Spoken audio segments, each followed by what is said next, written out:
வணக்கம் நண்பர்களே. இன்னைக்கு ரேஷன் கார்டில் எத்தனை வகைகள் இருக்கு அப்படிங்கிறத பத்தி இந்த வீடியோல தெரிஞ்சுக்கணும் நண்பர்களே. புதுசா ரேஷன் கார்டு வாங்க போறவங்களா இருந்தாலும் சரி, நீங்க பழைய ரேஷன் கார்டு வச்சிருந்தாலும், உங்களுக்கு இந்த மாதிரி கார்டு வச்சிருந்தாலும் உங்களுடைய கார்டில் என்ன குறியீடு இருக்கு, அதுக்கு என்ன சலுகை கிடைக்கும் அப்படிங்கறத இந்த வீடியோல நம்ம பார்ப்போம் நண்பர்களே. அதாவது NPHH போட்டிருந்துச்சு அப்படின்னா உங்களுக்கு முன்னுரிமை இல்லாதவர்கள், அதாவது உங்களுக்கு கிடைக்கக்கூடிய அனைத்து பொருட்களுமே ஆவரேஜா உங்களுக்கு கொடுத்துருவாங்க. 5 கிலோ அரிசி ஒரு நபருக்கு கொடுப்பாங்க.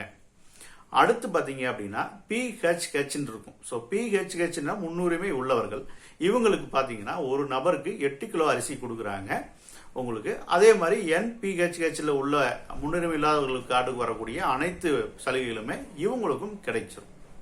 அடுத்து பாத்தீங்க அப்படின்னா PHH AAY அப்படின்னு சொல்லுவாங்க. ஸோ அதாவது உங்களுக்கு இந்த இதில் இருக்கவங்க 35 கிலோ அரிசி உங்களுக்கு கொடுப்பாங்க. இந்த கார்டு வச்சிருக்கிறவங்க அவங்களுக்கு யார் யார் இவங்க அப்படின்னு சொல்லி கேட்டீங்க அப்படின்னா, உங்களுக்கு விதவைகள், ஊனமுற்றோர்கள், 65 வயசுக்கு அதிகமாக உள்ள நபர்கள், அவங்களை சார்ந்த ஒரு குடும்பங்கள் வாழுது அப்படிங்கிற பட்சத்துக்கு இவங்க ஒரு குறு விவசாயி, இல்லை நிலம் இல்லாதவர்கள் அப்படின்னு சொல்லி நீங்க பிரிச்சுக்கலாம். இப்போ இவங்கெல்லாம் வந்து இந்த மாதிரி கேட்டகரி இருக்கிறவங்களுக்கு இந்த கார்டு வந்து கொடுப்பாங்க. அடுத்து பார்த்தீங்க அப்படின்னா NPHH எஸ்ன்னு போட்டிருப்பாங்க. அதாவது அரிசி அவங்களுக்கு கிடையாது, அதே மாதிரி சுகர் அதிகமாக தருவாங்க, உங்களுக்கு சர்க்கரை அதிகமாக வாங்கிக்கலாம் அந்த கார்டு உள்ள நபர்கள்.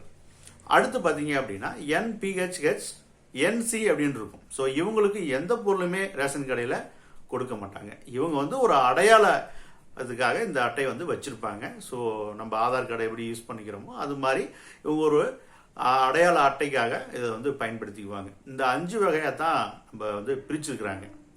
2 நிமிஷத்துல உங்களுக்கு இந்த விளக்கத்தை தான் சொல்லியிருக்கிறேன். உங்களுக்கு ஏதாவது டவுட் இருந்தது அப்படின்னா கீழே வந்து உங்களுடைய கமெண்ட்ல நீங்க சொல்லுங்க நண்பர்களே.